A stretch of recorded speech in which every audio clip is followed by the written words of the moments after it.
So it's Mike reporting for ESCKAZ.com. I'm still live in London. I'm very, very fortunate to be with the legend that is Bonnie Tyler. Lovely to meet you. So and good you to see too. You. Okay.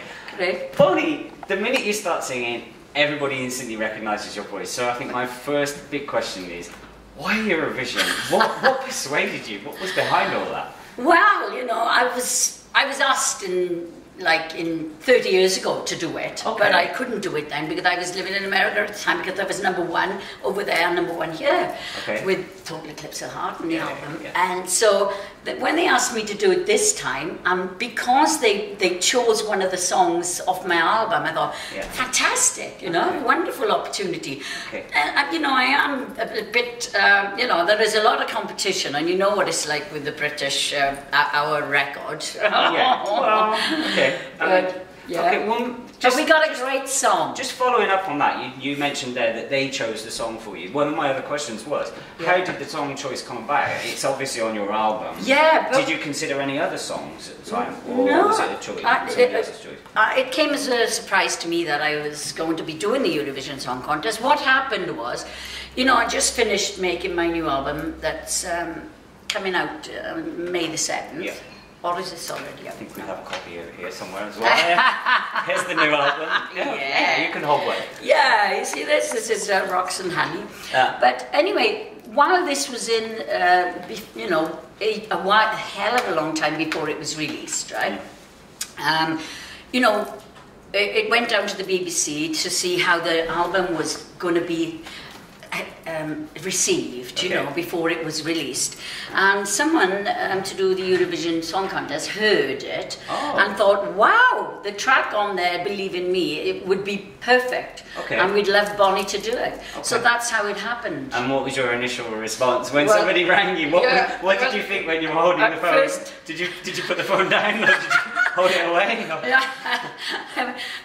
Well, I have to say, at first I thought, oh, Eurovision, you know, it's like, and then I thought, wow, Rocks and Honey's about to come out, and this is 120 million people going to hear this. Yeah. You know? I mean, it's a huge promotion. Yeah, thing. I mean, and it's a great honour to you know, sing it for my country. Absolutely. I only wish my mother and father were alive to hear it. They love the Eurovision, you know, and it's incredibly popular still in the UK. Absolutely. I mean, it gets like in the UK. I think it's a lot of people's guilty secret. Of course it is, totally.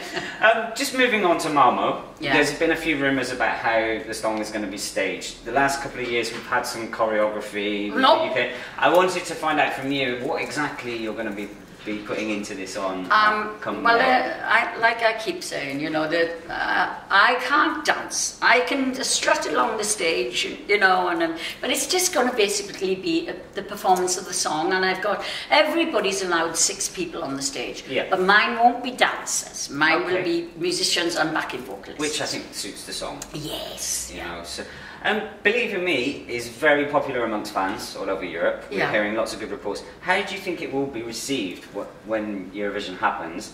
And is a high placing important for you? Is what? A high placing, a high score. Oh, high placing. Of course, I'd love to win. I would love to win, you know. But you know, going by our track record, it's highly unlikely. But I'm not going to beat myself up if I don't have a good score, because you know, I mean, everybody knows well what the Eurovision is all about. It's not always down to a good song. In fact, you know, like I've been on a promo tour this last week, and a few of the DJs have said to me, you know, you're not going to win it because your song's too good. Yeah, but there's some great songwriters this year. I mean, Tony Iommi from Black Sabbath. Yeah, wrote the song for Armenia. And what about ABBA then? I've written one for Sweden. I mean, what chance have we got?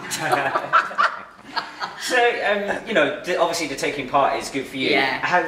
You're taking part in a competition. Have you checked out the competition? Have you listened to any of the other songs? I have. I've listened to... anything favourite? Yeah, I like Russia. Russia, okay. I like Germany. Yeah, Cascada. She's British born, you know that, though. Yes, she said I didn't realise that. But I think her father's German, isn't it? Anyway, I'm not sure about that, but... Yeah, she's left a lovely message on Cool. at one of the radio stations that I was at for me. Okay. And but I like the song. Okay. What was the other one? Holland. They got a great singer. Yeah. So you know, and there's a lot of competition there. Yeah, you know? I know. Well, it's going to be okay. Just moving on to your touring, you've got some big tours coming up. There's one coming up in South Africa. Believe it or not, we've got quite a huge following in South Africa. Oh, great. Because we actually represent the official fan club in South Africa as well. Oh, brilliant. So can you tell me something about Hello, that? Tony in South Africa. Can you tell me some things about that? When are the dates? Yeah. Tickets on sale? I think I go, they do it. Okay. Well, they've added shows because the tickets are going so well. Okay. And, you know, I got a show in Singapore now on the way there as well. Okay. Obviously, Believe in Me is going to be in the set list. Yes, of course. And some of the tracks off Rocks and Honey. Yeah. And what made you go back to South Africa anyway? Because you've been there before, right? Yeah, I've toured there before. Okay. And yeah, it was very, very good. I've had number ones in South Africa over the years. Okay. You know, I've been very successful there. Okay. And yeah, so we're going back, I think it's the end of August. And we're doing Johannesburg, I think it's 2 or 3 shows. And then we're doing one in Cape Town. Right, okay. And like I say, on the way there, I think we're in Singapore doing a show. I'm not quite sure. I haven't had a chance to look at my schedule lately. But then I'm also going to Italy. Okay. I'm going to that's exciting. Yeah, Italy. I'm doing live shows. Okay. Spain. Okay.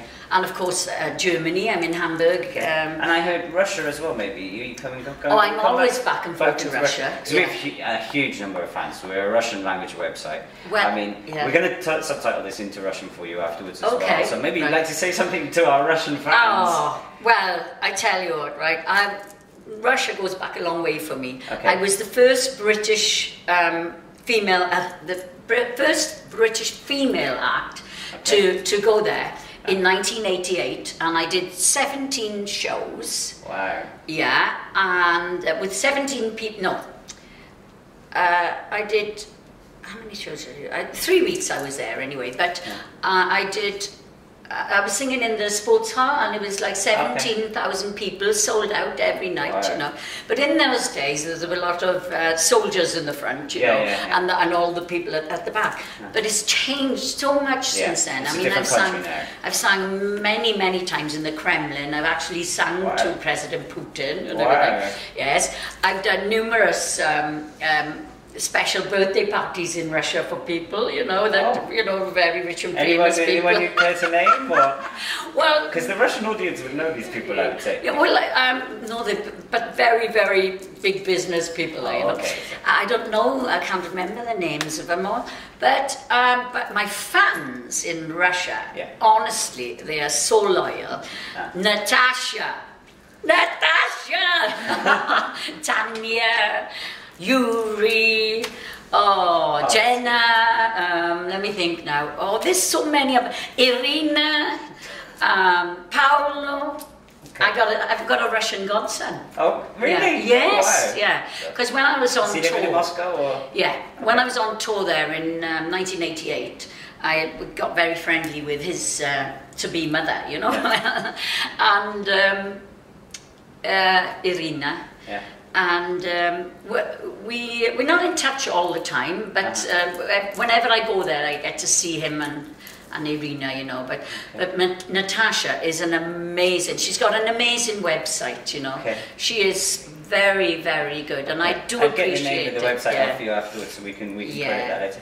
So I just have one final question, and this is a bit of a special question, because this is from probably the biggest UK fan of Eurovision ever. Who's that? It's a guy called Drew Ford, okay? And he asked me to ask you a special question.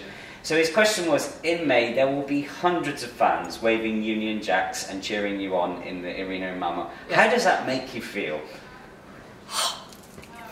That'll be fantastic, because I was getting a bit worried about not having any support there. You know? There will be support there. Wonderful, because I mean, you know, I'm from a very big family, and not one of them have got a ticket to come. You know, no, I am. So I thought it was only the BBC there, but Drew and all your fans, be there for me, and tell all your Facebook friends to vote for me, right? Okay. Foreign ones, of course. Thanks very much, Bonnie. Thank you. And thank you, Drew. Just one final thing. It is a singing song contest. Yeah. We ask all our interviewees, can you sing a few lines of the song for us? I know it's putting you. Believe in me. Yeah. That's fine. Believe in the way I look at you. And I'll be looking at you, I'll be looking at that score.